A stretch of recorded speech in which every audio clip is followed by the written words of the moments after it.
Yo, what is up mga pap? Ibang datingan natin ngayon. What is up? Meron na naman tayong dalang papeles. To a place where dreams come alive. I see a world where anything is possible. And I know. Ito mga pap, hindi ko nabanggit sa inyo sa mga previous vlog natin. Natawagan tayo for interview sa hospital. So dito yung hospital sa may downtown Modesto. Actually hindi pa ako nakarating dito sa hospital na to. Hindi ko alam kung malaki o maliit. Basta tinawagan tayo at tinanong tayo kung pwede tayong ma-interview ngayon. So ayun, syempre sabi natin pwede. Kahit na nag-duty tayo kagabi. So ang kinakatakot ko nito, parang hindi ako confident ngayong araw na to. Hindi ko alam kasi siguro dahil sa puyat tayo kagabi ano, and baka masabi ko doon sa ano, parang yung utak ko kasi parang hindi umaandar ngayon. Sabi ko baka ang masabi ko doon is what is up. Anyway, 10:39 na, 11 ang appointment ko doon. Tapos di ko alam kung saan ako pupunta. Kaya iwan ko muna kayo dyan mga baps. Hanapin ko pa kung saan ako papasok. Parang sa back, ano yata ito, likod yata ito na parkingan ko. So yun, update ko na lang kayo mga bap. Sabi ko na lang, bahala na kung para sa akin. Pero talagang hindi ako prepared kasi nga nag-duty tayo kagabi. And yun, sa lahat ng mga interview na pinuntahan ko, chill lang ako. Ngayon lang ako talaga hindi masyadong komportable. Pero yun, kung bibigay sa atin, kung ipagkakalob sa atin, kung hindi man, okay lang din. At least nag-try tayo mga paps. At least experience na rin kung paano ma-interview sa hospital naman. Marami na tayong experience na interview sa SNP and sa mga home care. Dito pa lang, ngayon pa lang yung interview natin sa hospital as CNA. So yeah, let's go. Update ko kayo mamaya. Ito yung hospital mga paps. Hindi ko alam kung saan yung entrance. So doon tayo. Sa totoo lang, ngayon pa lang ako napadpad dito. Hindi ko maaga akong pumunta mga paps. Happy natin yung entrance. Update ko na lang kayo mamaya. Dito pala yung entrance mga pap. Ayun o, 17th Street downtown. Siguro yan.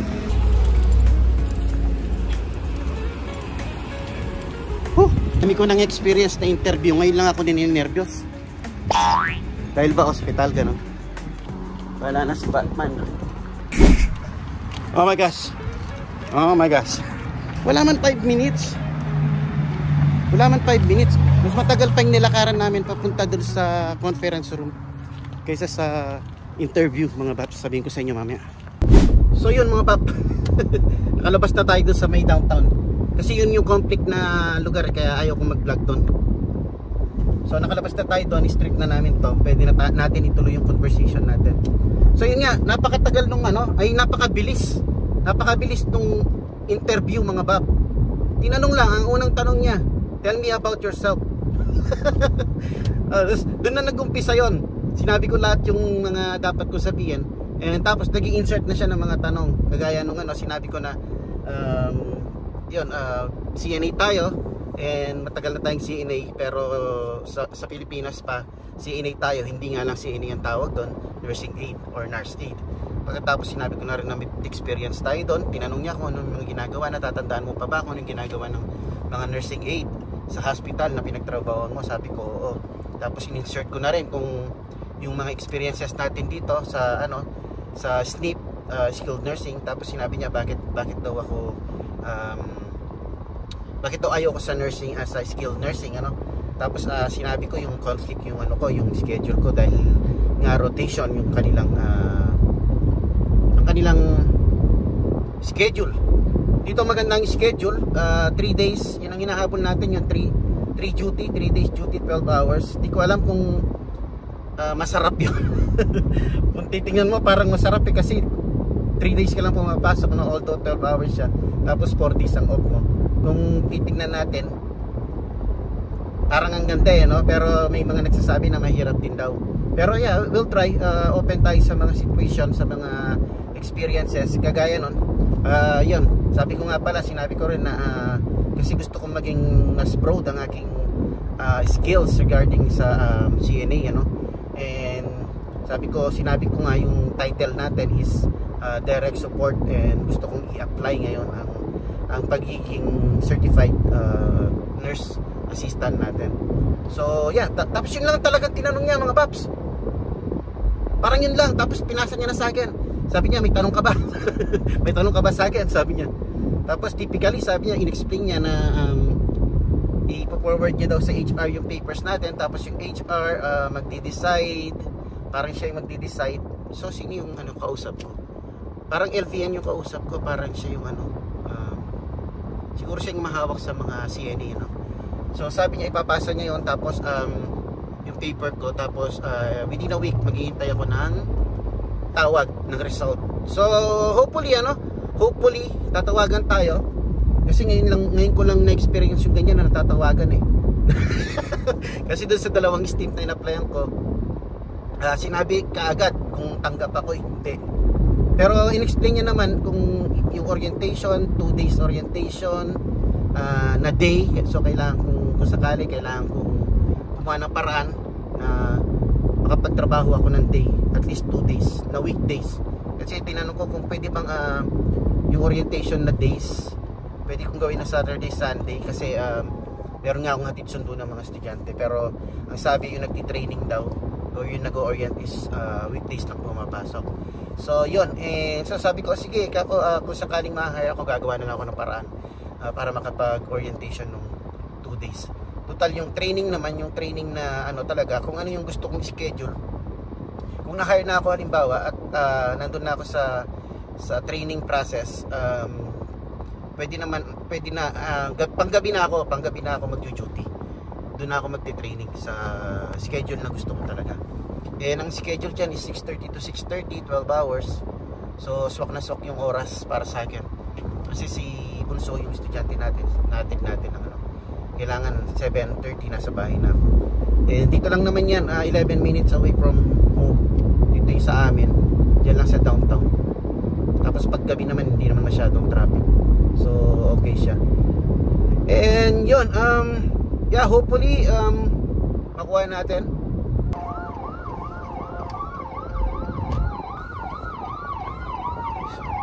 Emergency. Sabay tabi. Ayun, nagulat ako doon sa emergency. Nagulat ako sa ambulyansa ni. Alanganin siya, nasa gitna ako ng intersection. Hindi ba ako pwedeng minto doon sa intersection kasi nandun na rin siya.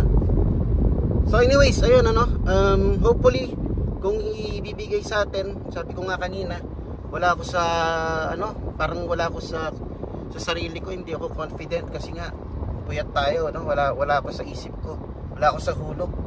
Tsaka nung naglalakad ako, nung hinahanap ko yung gate, ay yung entrance, nagnenervous din ako. Pero naghintay ako doon sa waiting area, siguro mga wala man 5 minutes, tas tinawag na ako kaagad. And then ayun, ang bilis nga ng interview. Along yung interview process, biglang nawala yung nervous ko. Parang kumakanta lang, ganun. Nasagot ko naman, feeling ko nasagot ko naman ng maayos yung mga tinanong. Palagay ko wala naman akong foul na mali na nasagot. Tsaka easy lang, sabi lang naman, tell me about yourself. Kung anong experience mo, parang gano'n, yung mga experience mo. Yan, tapos tinanong niya kung yung pala, yung mga, yan, sinabi ko na pala kanina, kung naaalala ko daw yung ginagawa ng mga nursing aid. Kasi yun din naman ng nursing aid dito. Nursing aid sa Pilipinas, tsaka CNA dito, pares lang naman. So tinanong niya sa akin kung naalala ko pa ba yung mga trabaho ng nursing aid sa hospital, yung experience ko sa Pilipinas. Sabi ko, na in-explain ko lahat, nabanggit ko naman lahat. So yun, feeling ko okay naman. Pero syempre, hanggat wala tayong call, wala tayong email na marireceive na we are hired or pupunta na tayo for orientation. For orientation na yata kaagad yan eh. Iba yata 2 beses ma-interview, pero parang dito isa lang. Tapos interview, tapos ng isang interview, na kaagad, what do you call this, orientation na. So hopefully makakuha tayo, makareceive tayo ng email this week or after 1 week daw Pero most probably ganyan sinasabi nila 1 week, pero tapos minsan kinabukasan lang or after 2 days nagpaparamdam na sila. Ganyan dito mga bab. Di kanila papaasahin ng matagal na matagal. So yun lang, yun ang update. Yun lang ang update. Ayun lang ang ating ang ating vlog. Di ko man sana iba-vlog pero iba-vlog ko na rin para ma-share natin sa ating mga ka-CNA Mapias na gustong mag-apply. Ganyan lang, lakasan lang ng loob. Matanggap kung matanggap. Ako kasi ganun ako Matanggap kung matanggap, kung hindi, hindi. Kasi may trabaho, nagtatrabaho pa naman tayo. Mahirap yung, kaya the best mga bab, the best time na mag-apply ng work is yung may trabaho ka. Huwag kang mag-a-apply ng work nang wala kang work. Kasi hindi ka naman sigurado kung makukuha ka o hindi. Pero yung the best time na gusto mo mag-transition, gusto mo magpalit ng halimbawa yan, nasa nursing home tayo, gusto ko magpalit ng hospital, nandun pa rin ako, hindi ko pa rin iniiwan. Kasi maganda, matanggap o hindi, okay lang kasi may trabaho ako. Mahirap yung aalis ka na tapos wala ka pa naman nakukuha ang ibang trabaho. Wag yung gagawin yun. So yeah, yun ang word of the day. Wag ka munang umalis hanggat wala kang kapalit, di ba? So yun lang mga babs, yun lang ang ating vlog siguro ngayon. Kasi 11:19 na, wala pa akong tulog.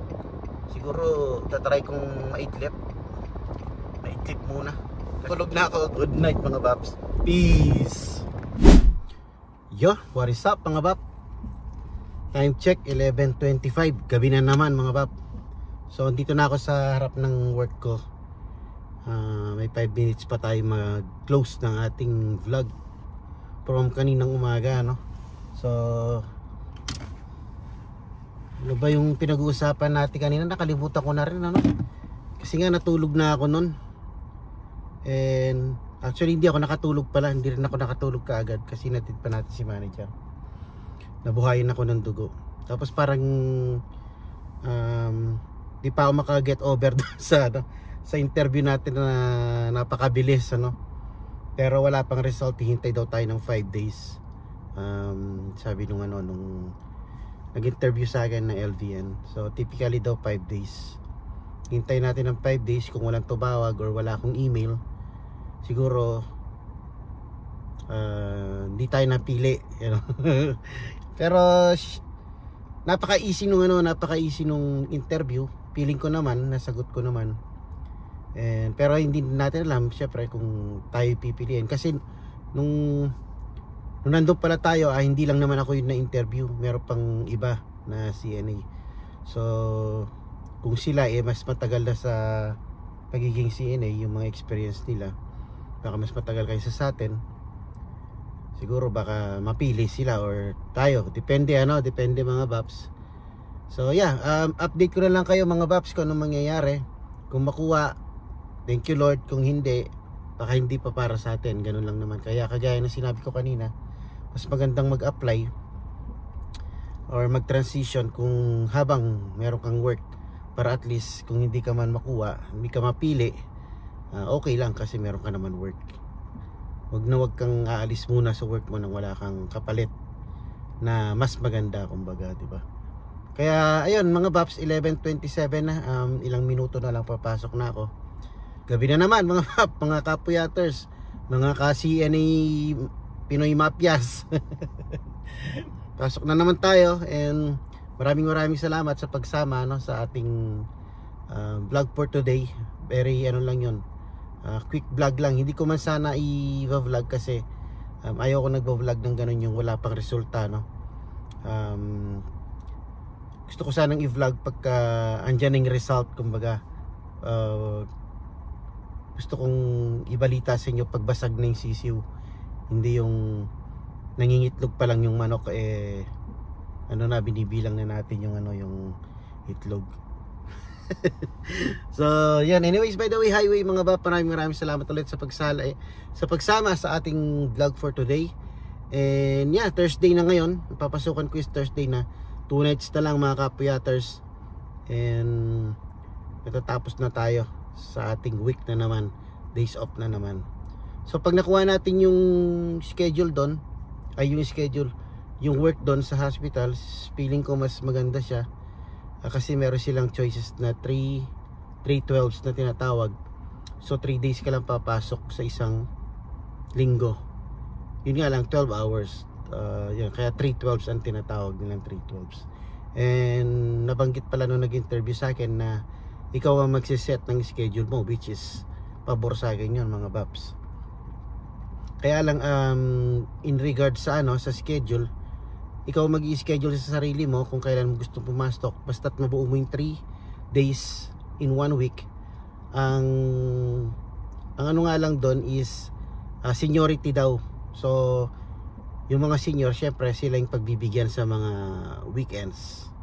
For sure sa mga weekends sila. So pag nakuha natin yon, most probably magkakaroon na tayo ng duty ng weekends.